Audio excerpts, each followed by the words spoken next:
हा, तर आपल्याला आज आज शिकायचं आहे मानसिक क्षमता चाचणी, मीन्स मेंटल ॲबिलिटी टेस्ट. ठीक आहे. आता तुमचा हा नवोदयच्या परीक्षेमध्ये असणारा सगळ्यात जास्त वेटेज असणारा भाग आहे, म्हणजे याला सगळ्यात जास्त मार्क्स आहेत. आता याला सगळ्यात जास्त मार्क्स आहे म्हणजे जेवढं आपण सोपं समजतो तेवढं सोपं नाही. लक्षात. भरपूर विद्यार्थी म्हणतात की अतिशय सोपा भाग आहे, मी एवढं केलं तेवढं केलं, परंतु याला आपण नजरअंदाज करू शकत नाही. म्हणजे याच्यावर आपल्याला आवर्जून लक्ष दिलंच पाहिजे, कारण याच्यावर तुम्हाला जास्तीत जास्त प्रश्न विचारलेले असतात. म्हणजे याच्यावर 50 मार्क्स, 50 गुण तुम्हाला विचारलेले असतात, म्हणून याचं वेटेज वाढतं. म्हणून याला महत्व पण दिलं पाहिजे. गणित आहे तो गणित आपल्या ठिकाणी आहे, लक्षात. आणि तुमचं मेंटल ॲबिलिटी टेस्ट हे आपल्या ठिकाणी आहे. जरी काही भाग सोपं असेल या ठिकाणी, परंतु काही भाग कठीण देखील आहे. त्याच्यामुळे हे तेवढंच महत्वाचं आहे जेवढे बाकीचे विषय महत्वाचे ठरतात. कारण तुम्हाला नंबर लागण्यासाठी हे पण तेवढंच महत्वाचं आहे. हे पण मार्क तुम्हाला या ठिकाणी धरले जातात.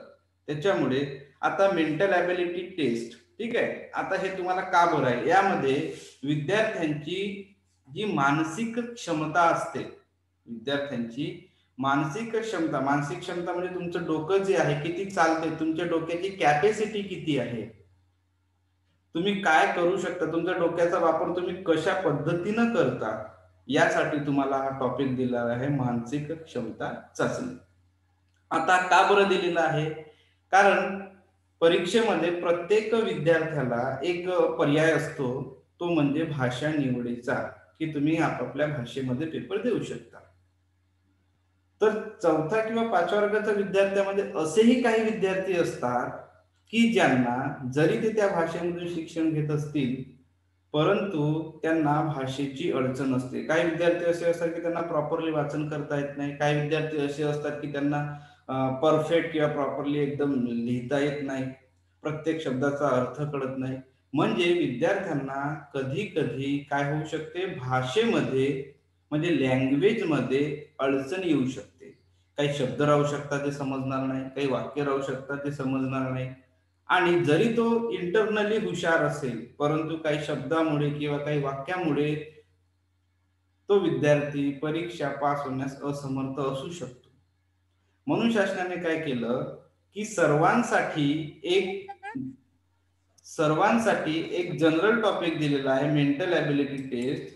म्हणजे याच्यामध्ये भाषेचा वापर हा कमी होतो आणि भाषेच्या ऐवजी, जास्तीत जास्त भाषेच्या ऐवजी चित्रांचा वापर केला जातो.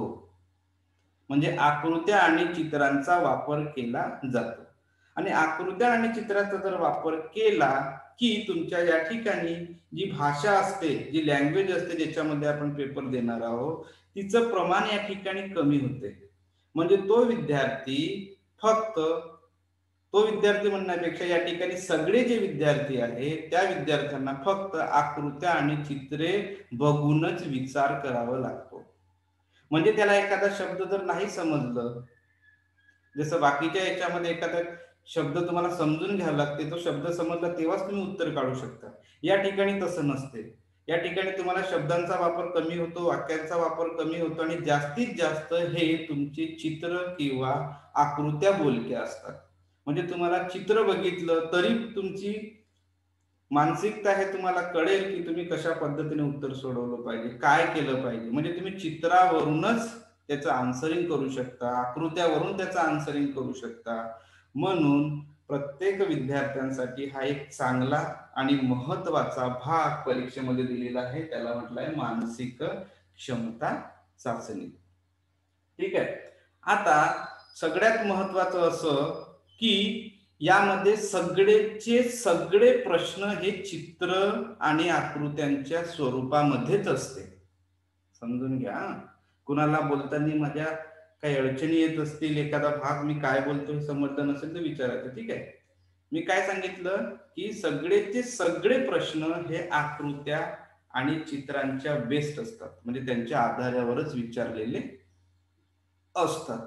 म्हणजे हा अतिशय आकृत्यांवरनं जरी असेल, परंतु तुम्हाला या ठिकाणी डोकं लावायचं आहे.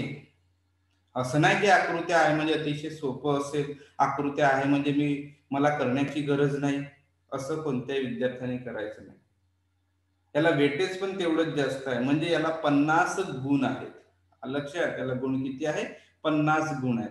आता याच्यामध्ये काय असते तुम्हाला जनरल माहित असेल की तुम्ही जर एक पेपर जर दिला तुम्ही, तर तुम्हाला माहित असेल की काय असते. पेपर जर दिलं तुम्ही तर तुम्हाला माहित असेल 3 विषयामध्ये विभागणी केली असते. किती विषयामध्ये? 3 विषयामध्ये विभागणी केली असते. तुमचे 3 विषय कोणते? 3 विषय कोणते आहेत तुमचे? उतारा, आकृती, अजून गणित. तुमचा असते नंबर 1, लक्ष द्या, तुमचा नंबर 1 असते mental ability test. Mental ability test. Number 2 असते तुमचा मॅथ, म्हणजे गणित. आणि नंबर 3 असते तुमचा मराठी. म्हणजे जी तुम्ही लँग्वेज घेणार, मराठी असेल मराठी, इंग्रजी असेल इंग्रजी मध्ये ती भाषा राहील. ठीक आहे, पण तुम्हाला पॅसेज राहील तो. मग आता या मेंटल ॲबिलिटी टेस्ट मध्ये जर तुम्ही विचार केलं तर सुरुवातीचे तुमचे 1 ते 40 प्रश्न येतात. किती प्रश्न येतात? 1 ते तुमचे क्वेश्चन्स असतात या ठिकाणी 1 to 40. 1 ते 40 प्रश्न जे असतील सुरुवातीचे ते तुम्हाला कशावर विचारले जातात? मानसिक क्षमता चाचणी, मेंटल ॲबिलिटी टेस्ट वर विचारले जातात सुरुवातीचे 40 प्रश्न. ठीक आहे, आणि या 40 प्रश्नावर तुम्हाला 1.25 च्या याच्याने, म्हणजे तुमचे प्रश्न किती झाले या ठिकाणी? 40 झाले. 1 पासून ते 40 पर्यंत किती झाले? 40 झाले. आणि हे 40 प्रश्न तुम्हाला एक 1.25 च्या मार्क्सने सोडवावे लागतात. म्हणजे तुम्हाला या ठिकाणी 50 मार्क्स होतात.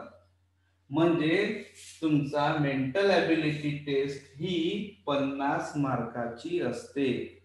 ठीक आहे, 50 मार्कासाठी प्रश्न किती असतात?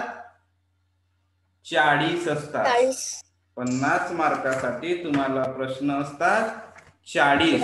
लक्षात घ्यायचं, 50 मार्कासाठी तुम्हाला प्रश्न किती असतात? 40 असतात. ठीक आहे, मग 40 प्रश्न झाले की तुम्हाला एक नवीन भाग येतो, त्याला खंड म्हणून लिहितात. पार्ट, तुमच्या पेपरमध्ये पार्ट 1, पार्ट 2, पार्ट 3. मराठीमध्ये खंड 1, खंड 2, खंड 3 असं दिलं राहील. तर हा झाला तुमचा खंड 1. हा तुम्हाला कशामध्ये दिलं जाईल? खंड 1 मध्ये दिलं जाईल. असं लिहिलं जाईल खंड 1. किंवा ठीक आहे, खंड मध्ये 3 खंड पाडले जातात. खंड 1 mental ability test, question 1 to 40, 40 प्रश्न. प्रश्नाला, एका प्रश्नाला मार्क किती? 1.25. यांचा जर गुणाकार केला तर तुम्हाला एका प्रश्नाला 1.25 म्हणजे 50 मार्काचा पेपर तुमचा मानसिक क्षमतेचा राहील. लगेच तुम्हाला याच्यानंतर खंड 2 सुरू होईल. तुमचं खंड 2 सुरू होईल, म्हणजे पार्ट 2 सुरू होईल. ठीक आहे, तिथं पार्ट पाडलेले असतात. पेपर एकच असतो पण पार्ट पाडलेले असतात.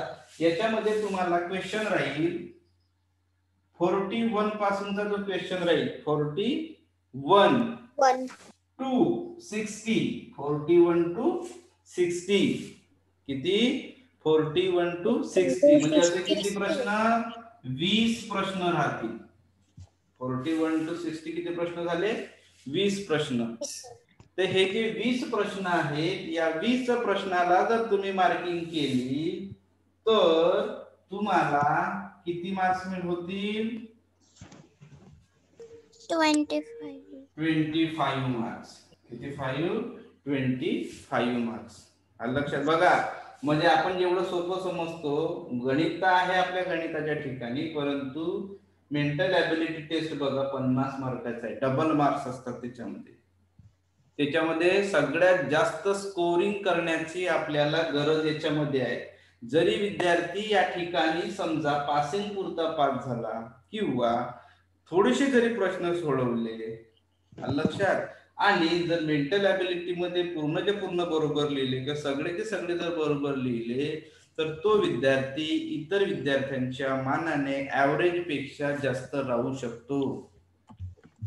असेही काही विद्यार्थी बघितले की जे काय करतात, नुसते गणिताचाच अभ्यास करतात, त्याच्याकडे लक्ष देत नाही आणि त्यांना असं वाटते की गणितामध्ये लक्ष दिलं तर बाकीच्यांकडे लक्ष देण्याची गरज नाही आणि मी पास होऊन जाणार. परंतु याच्यामध्ये त्यांची स्कोरिंग कमी पडते आणि मग ऍव्हरेज विद्यार्थ्यांमध्ये तो बसत नाही. म्हणून मेंटल ॲबिलिटी तेवढीच महत्वाची आहे. ठीक आहे. त्याच्यानंतर तुमचा खंड 3 पडतो, पार्ट 3, तो तुमचा राहील मराठीचा. ठीक आहे.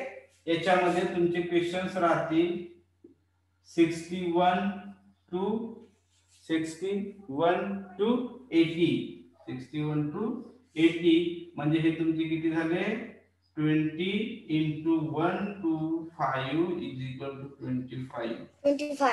म्हणजे अशा पद्धतीनं तुम्हाला किती प्रश्न विचारले जातील, 40, 20 आणि 20. म्हणजे अशा पद्धतीने तुम्हाला 80 प्रश्न विचारले जातील. 80 प्रश्नाला गुण राहतील तुमचे 1.25 आणि तुमचा मार्क राहतील तुम्हाला 100. समजलं? अशा पद्धतीनं तुम्ही ठरवू शकता की आपल्या मेंटल ॲबिलिटीला किती स्कोप आहे. कळत आहे? किती स्कोप आहे. याला हलक्यावर घेऊन जायचं नाही, याला स्वस्त समजायचं नाही, चीप नाही आहे. हा आलं का लक्षात? रीच आहे. याला 50 मार्क्स असल्यामुळे याच्यावर लक्ष दिली पाहिजे. याचाही जास्तीत जास्त सराव प्रत्येकाने केला पाहिजे. कळत आहे मी काय बोलत आहे सगळ्यांना? आता सगळ्यात महत्वाचं की याच्यामध्ये या मेंटल ॲबिलिटी टेस्ट मध्ये तुम्हाला पर्याय जे दिले असतील ते पर्याय पण तुम्हाला आकृत्यांमध्येच दिलेले असतात. पर्याय पण कशामध्ये दिलेले आहेत? आकृत्यांमध्ये दिलेले आहेत. आणि या पर्यायापैकी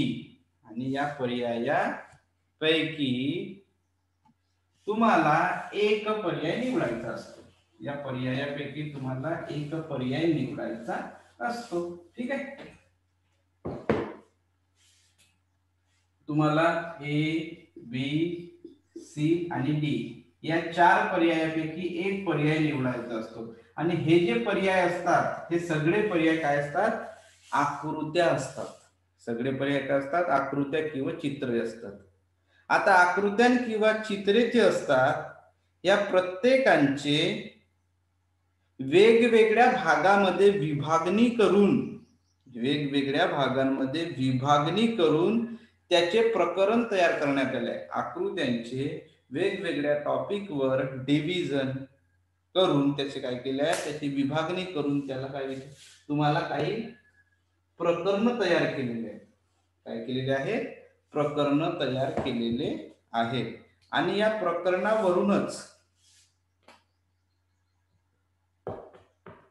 प्रकरणावरूनच तुम्हाला पुस्तकांमध्ये काय विचारले जातील किंवा मग परीक्षेमध्ये तुम्हाला प्रश्न विचारले जातील. तर असे प्रश्नपत्रिकेमध्ये एकूण किती भाग केलेले आहेत? तुमच्या मेंटल ॲबिलिटीचे प्रकरण किती आहेत?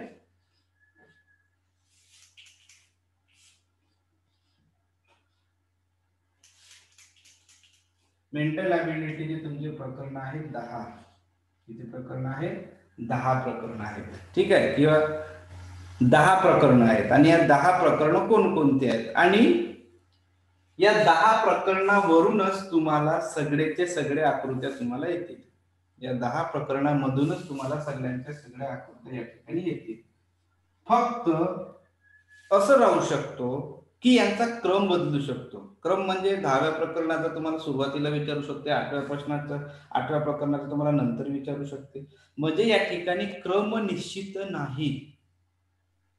क्रम निश्चित नाही. परीक्षेमध्ये या 10 प्रकरणाचा जो क्रम आहे, परीक्षेमध्ये तुम्हाला क्रमवार नाही विचारलं जाईल. कोणताही प्रकरणाचा टॉपिक कुठंही टाकलं जाईल, मधामध्ये इकडं तिकडं मागे पुढे टाकलं जाईल, हे मी तुम्हाला सांगतोय.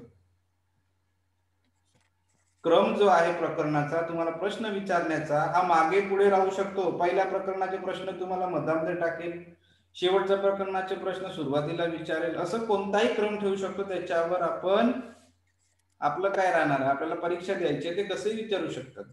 म्हणजे क्रम निश्चित नाही. प्रश्नपत्रिकेमध्ये विचारल्या जाणाऱ्या प्रश्नाचं क्रम निश्चित नाही या प्रकरणापैकी. ठीक आहे. तर तुमचा पहिला प्रकरण असणार आहे या ठिकाणी 10 प्रकरणामध्ये पद वेगळे वेगळे पद करणे. शोधा. पद वेगळे, वेगळे पद शोधा. वेगळे पद शोधा. याला पहिला प्रकरण राहील. इंग्लिश मध्ये काय म्हणणार? काय म्हटलं बेटा? वेगळे पद शोधा.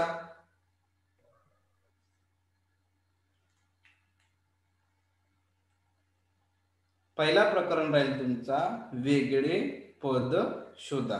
म्हणजे 4 आकृत्या दिले राहतील. या 4 आकृत्यापैकी एक डिफरंट आकृती राहील. Find out the different figure. ठीक आहे. म्हणजे तुम्हाला एक वेगळं चित्र दिलं राहील. 3 चित्रांमध्ये काहीतरी विशिष्ट संबंध दिला राहील आणि एक चित्र असं राहील की ज्याच्यामध्ये संबंध जुळत नाही. म्हणजे 3 सारखे राहतील आणि एक वेगळा राहील. आलं लक्षात? त्याच्यातून जो वेगळा आहे, डिफरंट जो आहे, ते तुम्हाला शोधून काढायचा आहे. हा तुमचा पहिला प्रकरण राहील. त्याच्यानंतर सेकंड वाला जो तुमचा प्रकरण आहे तो आहे जुळणारी आकृती. जुळणारी आकृती. ठीक आहे. आपण एक एक घेणार आहोत सगळे. मी फक्त तुम्हाला नाव सांगतो की जुळणारी आकृती कोणता आहे तुम्हाला? आकृती पूर्ण करा. ठीक आहे. जुळणारी आकृती म्हणजे या ठिकाणी तुम्हाला काय करायचं आहे, आकृती जी आहे त्या आकृतीला काय करायचं आहे, जुळवून घ्यायचं आहे. आलं का लक्षात? जुळणारी आकृती म्हणजे भाग तसा अतिशय सोपा आहे. भाग हा अतिशय सोपा आहे. आलं लक्षात? जुळणारी आकृती म्हणजे काय, तर जी सेम आकृती असते, ते तुम्हाला शोधायची असते. आलं लक्षात? जुळणारी आकृती म्हणजे जी सेम म्हणजे सारखी. एक तुम्हाला आकृती दिली राहील आणि त्या आकृतीवरून एक सारखी आकृती जी कोणती आहे ते तुम्हाला शोधायचं आहे. आलं लक्षात? त्याच्यानंतर नंबर 3 राहील तुमचा आकृती पूर्ण करा. आकृती पूर्ण करा म्हणजे तुम्हाला एक फिगर दिली राहील, पूर्ण करा. ठीक आहे. म्हणजे एक तुम्हाला फिगर दिली राहील, त्या फिगरचे 3 पार्ट दिले राहतील आणि लास्ट पार्ट तुम्हाला पूर्ण करा म्हणेल. ठीक आहे. सोपे भाग आहे, परंतु याला मेहनती घेणे तेवढेच महत्त्वाचे. मालिका पूर्ण करा. त्याच्यानंतर आहे तुमचं मालिका पूर्ण करा. समसंबंध. ठीक आहे. हे तुम्हाला प्रकरणाचे नाव सांगतोय, मग आपण एक एक घेणार आहोत. ठीक आहे. समसंबंध सगळं आपण हळूहळू घेणार आहोत. ठीक आहे. समसंबंध हे झाले. भौमितिक रचना पूर्ण करा. ठीक आहे. भौमितिक रचना. आता भौमितिक म्हणजे काय होते, गणितीय. भौमितीय आहे का? भौमितिक रचना पूर्ण कर. आता भौमितिक म्हणजे काय होतंय, भौमितिक म्हणजे या ठिकाणी भूमितीय. आता भूमिती म्हणजे काय, लक्ष द्या. भौमितिक म्हणजे या ठिकाणी भूमिती अर्थ होते याचा. भौमिती म्हणता कोणता शब्द आहे, भूमिती. भूमिती म्हणजे जॉमेट्री म्हणतात त्याला. जॉमेट्री काय आहे किंवा भूमिती काय आहे? भूमिती हा एक गणिताचा भाग आहे. भूमिती काय आहे? गणिताचा भाग आहे. आणि या गणिताच्या भागामध्ये भूमितीमध्ये संपूर्ण काय असतात, आकृत्या असतात. काय असतात? आकृत्या किंवा चित्रे असतात. फिगर्स म्हणतो आपण त्याला. ठीक आहे. मग कोणते फिगर्स असतात भूमितीय रचनेमध्ये, जे तुम्ही शिकता? कोणते? लाईन, रेषा, रेषाखंड, आलं का लक्षात, किरण, वर्तुळ, त्रिकोण, ट्रायंगल, तुम्ही त्याच्यानंतर तुमचा स्फिअर, तुमचा चौरस, रेक्टँगल, आलं का लक्षात, तुमचा सिलेंडर, हे जे तुम्ही शिकता, तुमची काईट, आलं का लक्षात, यांना म्हणतात भौमितीय आकृत्या. यांना काय म्हणतात? यांना म्हणतात सगळ्यांना भौमितीय आकृत्या. समजत आहे मी काय बोलत आहे? तर या आकृत्यांवर पण तुम्हाला प्रश्न विचारलेले आहेत. ठीक आहे. चला त्याच्यानंतर आरशातील आरशातील प्रतिमा. आरशातील प्रतिमा. आता आरशातील प्रतिमा म्हणजे तुम्हाला एक चित्र दिलं जाईल आणि एक तुम्हाला आकृती दिली जाईल आणि त्या आकृतीचे प्रतिबिंब म्हणजे त्या आकृतीची प्रतिबिंब समजते का? आकृतीला आरशामध्ये कसे दिसेल, आकृतीची झेरॉक्स उलट ते तुम्हाला विचारलं जाईल. त्याच्यानंतर आहे घडी घाला आणि हा प्रकरण जो आहे, हा जो प्रकरण आहे, हा घडी घाला. घडी घाला म्हणजे फोल्ड करा. घडी घाला म्हणजे फोल्ड करा. घडी घाला. ठीक आहे. व उलगडा. उलगडा म्हणजे अवकाश कल्पना. उलगडा म्हणजे खोलायचं. म्हणजे घडी घाला म्हणजे फोल्ड करा आणि उलगडा म्हणजे ओपन करा. घडी घालणे आणि त्याला ओपन करणे. घडी घालणे म्हणजे फोल्ड करणे आणि त्याला ओपन करणे. ठीक आहे. हाही देखील भाग तुम्हाला आहे. त्याच्यानंतर तुम्हाला अवकाश कल्पना तुकडे जोडा. ठीक आहे. अवकाश कल्पना कोणतं आहे तुमचं? अवकाश कल्पना आणि तुकडे जोडा म्हणते. ठीक आहे.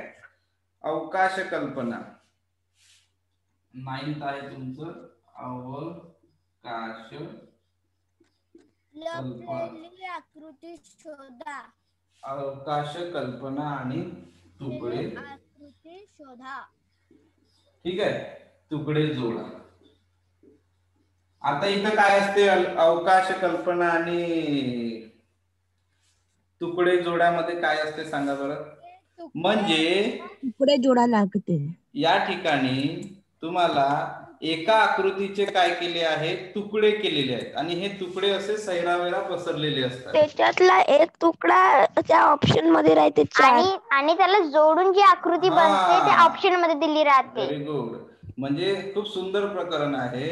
जसं एखादा काच असेल तुमच्याकडे, ग्लास असेल, त्याला तुम्ही फेकलं जमिनीवर, त्याचे कसे तुकडे पडतात इकडं तिकडं.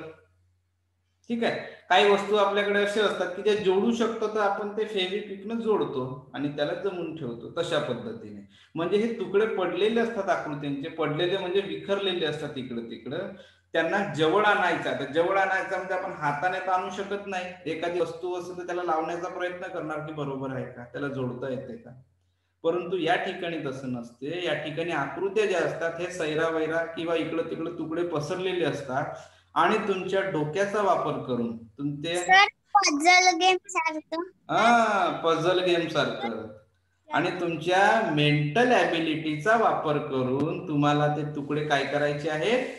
जोडायचे आहेत. म्हणजे डोक्याचाच वापर करून तुम्हाला डोक्यामध्येच ती आकृती तयार करायची आहे. सुंदर आहे प्रकरण. ठीक आहे.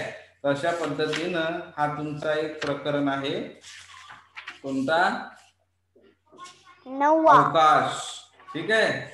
10वा आहे लपलेली आकृती शोधा. ठीक आहे. आणि त्याच्यानंतर तसे भाग अतिशय सोपे आहेत, परंतु प्रत्येक प्रकरण तुमच्या डोक्यातून किंवा तुमच्या डोळ्यासमोरून गेलेले पाहिजे. लपलेली आकृती शोधा. लपलेली आकृती शोधा. ठीक आहे. आता लपलेली आकृती शोधा म्हणजे तुम्हाला एक पार्ट दिला राहील. कोणाचा आवाज येतो रे बाबा एवढ्यानं? कोण आहे? ठीक आहे. चला या ठिकाणी तुम्हाला काय दिलं राहील? एक पार्ट दिला राहील. एक काय दिला राहील? पार्ट दिला राहील. आणि लक्ष द्या, लपलेली आकृती शोधा म्हणजे तुम्हाला एक पार्ट दिला राहील आणि तो पार्ट कुठेतरी लपलेला असेल. तो कोणत्या आकृतीमध्ये लपलेला आहे, दडलेला आहे, हे तुम्हाला शोधायचं आहे. ठीक आहे. आता सगळेचे सगळे प्रकरण असे 10 प्रकरण तुम्हाला मेंटल ॲबिलिटी मध्ये येईल. आलं लक्षात? मानसिक क्षमता चाचणीमध्ये हे 10 प्रकरण तुम्हाला राहतील. ठीक आहे. अतिशय सोपे प्रकरण आहे.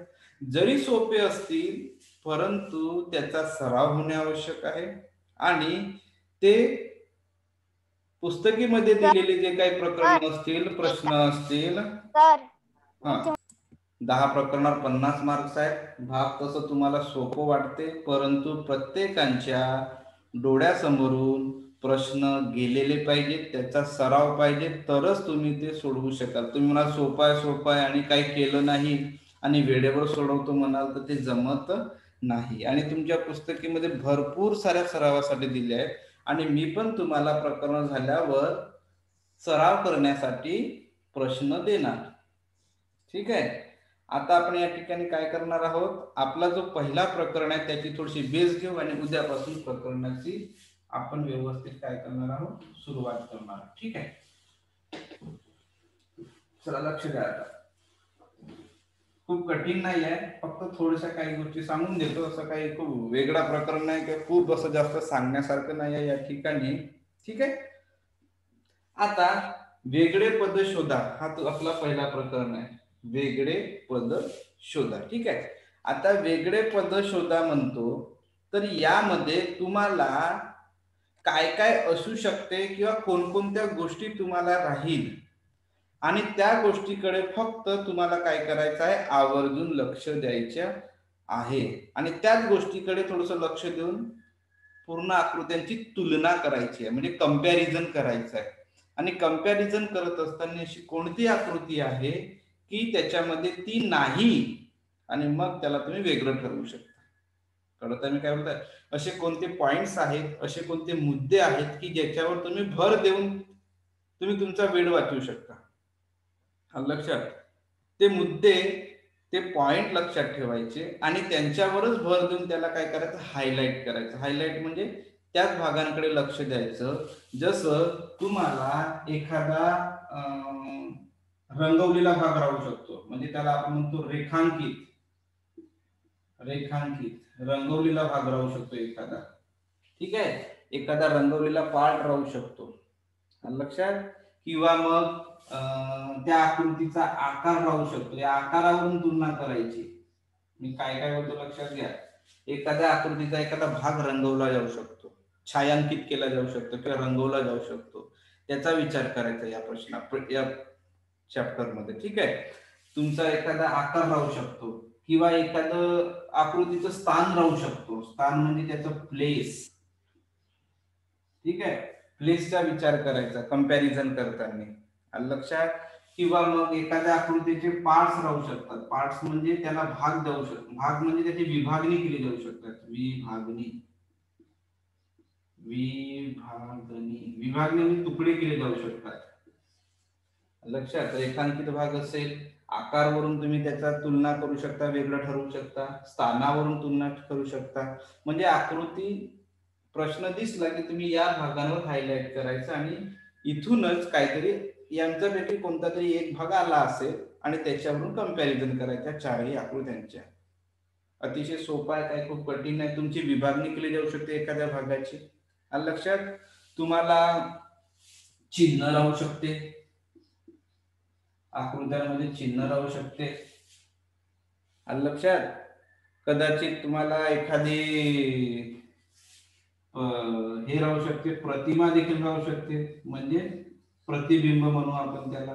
आरशातील म्हणा किंवा पाण्यातील म्हणा, आरशातील प्रतिमा राहू शकते. आरशातील प्रतिमा किंवा मग प्रतिबिंब राहू शकते. आता प्रतिमा आणि प्रतिबिंब काय होते सांगेल ना. प्रतिबिंब पाण्यातील राहू शकते. पाण्यामध्ये जी आकृती दिसत असेल तिला प्रतिबिंब म्हणतात आणि आरशामध्ये जी आकृती दिसत असेल तिला प्रतिमा म्हणतात. लक्षात. तर एवढ्या गोष्टी तुम्हाला राहू शकतात. रेखांकित भाग असेल त्याच्यावर हायलाइट करायचं, आकार राहू शकते, स्थान राहू शकते, पार्ट्स राहू शकते, चिन्ह राहू शकते, एखादी प्रतिमा राहू शकते किंवा प्रतिबिंब पण राहू शकते. लक्षात. आणि कधी कधी तुम्हाला जास्तीत जास्त काय असू शकतात, एकाधिक आकृत्या फिट केल्या असू शकतात. आकृत्या फिट करणे म्हणजे एकाधिक आकृती, जसं सर्कल मध्ये एखादा ट्रायंगल असणे, ट्रायंगल मध्ये एखादा स्क्वेअर असणे, म्हणजे आकृत्या फिटिंग त्याला म्हणू आपण. आकृत्याची काय असते, फिटिंग रचना. फिटिंग रचना म्हणजे आकृत्या एकमेकांमध्ये असणे, एकमेकांमध्ये आकृत्या असणे, एकमेकांमध्ये. हा, रचनेला इंग्लिश मध्ये काय म्हणतात? कशाला? रचना. कन्स्ट्रक्शन म्हणजे काहीतरी दिलं आहे, कन्स्ट्रक्शन म्हणतात. सर वेगळी पद शोधा म्हणते, म्हणजे 4 आकृत्या राहत्या आणि त्यातल्या 3 आकृत्या सेम राहत्या आणि एक आकृती वेगळी राहते, ती आपल्याला शोधावं लागते. नाही नाही नाही नाही नाही, तसाही नाही आहे. आणि लक्ष द्या, वेगळी आकृती शोधताना 3 आकृत्यांमध्ये साम्यपणा असते, पण परिपूर्ण साम्यपणा नसते. त्याच्यातली जी त्याच्यामधला जो 3 आकृत्यांमधला घटक जो असते हे जवळपास सेम असते. फक्त त्या चौघांमध्ये एक जो असा असते की त्यामधला जो पॉइंट असेल किंवा त्यामधली एखादी आकृती असेल किंवा कोणताही एखादा यापैकी एखादा घटक असेल हा वेगळा राहील. म्हणजे 3 आकृत्यांचा संबंध जुळत असतो, तर एका आकृतीचा संबंध जुळत नाही. कळत आहे? मी कळत आहे का काय बोलत आहे? एका घरचे समजा 4 भाऊ आहे, एका घरचे 3 भाऊ आहेत. एका घरचे किती भाऊ आहेत? 3 भाऊ आहेत. ठीक आहे. तिघही जरी लहान मोठे असतील आकाराने, पण त्यांचे ते एकमेकांचे भाऊ असल्यामुळे त्यांचं आडनाव, त्यांच्या वडिलाचं नाव सारखं राहील. मी काय बोलत आहे बघा इकडं, अशा सारखं. जरी त्या आकाराने लहान मोठे जरी असले तरी त्यांचं नाव, त्यांचं आईचं नाव, त्यांच्या वडिलाचं नाव काय असेल, त्यांचं आडनाव असेल, जरी नाव वेगवेगळे असतील पण त्याच्या वडिलाचं नाव, आडनाव आणि त्यांचं गाव म्हणा हे एकसारखं असेल. परंतु एखादा दुसरा जर व्यक्ती असेल तर त्याचं नाव वेगळं राहील, त्याचं आडनाव वेगळं राहील, त्याचं गाव वेगळं राहील. बरोबर आहे? अशा पद्धतीचं आहे. आणि याच्यामध्ये तिघांचा सहसंबंध जुळलेला असतो. तिघांचा काहीतरी कनेक्शन असतो, त्याच्यामध्ये एक हा वेगळा असतो. आपण उदाहरण बघताना बघू, ते तुम्हाला जेव्हा सराव कराल तेव्हा तुम्हाला ते कळेल. कळत आहे मी काय बोलत आहे? ठीक आहे. तर पहिल्या प्रकरणामध्ये काही जास्त खूप त्रास घेण्याची गरज नाही. पहिल्या प्रकरणामध्ये तुम्हाला एखाद्या आकृतीचे भाग रंगवले असतील, एखाद्या आकृतीचा आकार कमी जास्त राहू शकतो, त्या आकृतीचं स्थान राहू शकतो, चिन्ह एखाद्या ठिकाणी राहू शकते. म्हणजे आकृतीमध्ये आकृती टाकायची असेल, त्या आकृतीपैकी ते वेगळी आकृती असेल कोणाच्या अंदर, तर तो वेगळा आकृती राहील. तो आपल्याला आता प्रश्न बघितल्यानंतर समजेल. मी काय म्हणतो, तुम्हाला जे काही प्रश्न विचारतील त्या प्रश्नांमध्ये हे जे मुद्दे आहेत त्या मुद्द्यांवरच तुम्हाला प्रश्न विचारले जातील. एखाद्या आकृतीचा भाग रंगवला राहू शकतो, बरोबर आहे. एखाद्या आकृतीचा आकार कमी जास्त राहू शकतो, एखाद्या आकृतीचा स्थान राहू शकते किंवा एखाद्या आकृतीची विभागणी केली राहू शकते. एखाद्या आकृतीमध्ये काही चिन्ह दिले असेल, बेरजेचा, गुणाकाराचा, वजाबाकीचा, की एखादा सर्कल दिला असेल, एखादा स्टार दिला असेल. एखाद्या आकृतीमध्ये आरशातील प्रतिमा राहू शकते, एखाद्या आकृत्यामध्ये पाण्यातील प्रतिबिंब राहू शकते, किंवा काही आकृत्यांमध्ये एकमेकांमध्ये आकृत्या फिट केलेली राहू शकतात. म्हणजे अशा पद्धतीचे जनरली तुम्हाला या प्रकरणामध्ये प्रश्न विचारले जातील. आणि हे सगळे आपण हळूहळू जेव्हा उदाहरणे बघू तेव्हा तुम्हाला कळायला सुरुवात होईल. आणि तुम्हीच म्हणता की उदाहरणं अतिशय सोपे आहेत, तर सोपेच आहेत. ठीक आहे, आलं लक्षात? तर अशा पद्धतीने आपण आपल्या प्रकरणाची सुरुवात केलेली आहे. ऑनलाईन क्लासेस आम्ही लेफ्ट होऊ शकते आता. तर अशा पद्धतीने आपण आपल्या पहिल्या प्रकरणाची सुरुवात केली आहे. मेंटल ॲबिलिटी टेस्ट मधील पहिल्या प्रकरणाची सुरुवात, त्याचा थोडासा बेस सांगितला. बेस काही खूप कठीण नाही आणि खूप काही असं मोठंही नाही आणि खूप काही असं खूप लक्षात ठेवण्यासारखंही नाहीये. तुम्हाला प्रश्न वाचल्याबरोबर लक्षात येईल. लक्षात म्हणजे 3 आकृत्यांमध्ये साम्यपणा राहील, समानता राहील आणि एक आकृती थोडीशी तिच्यापेक्षा वेगळी राहील. तर जी वेगळी राहील ती आपल्याला या ठिकाणी करायचं आहे आणि आपल्याला समजेल उदाहरणं सोडवताना. ठीक आहे. तर अशा पद्धतीने आपण काय केलं, आज लिहिण्यासारखं काही नाही आहे. आजच्या ह्याच्यात लिहिण्यासारखं काहीही नाही आहे. ठीक आहे. मी फक्त समजून सांगितलं. तर अशा पद्धतीने आपल्या मानसिक क्षमता चाचणीची सुरुवात पहिल्या प्रकरणापासून होत आहे आणि आपण थोडा बेस शिकलो या ठिकाणी आणि याचे उदाहरणं सोडवण्यासाठी आपण लवकरच भेटू. ठीक आहे.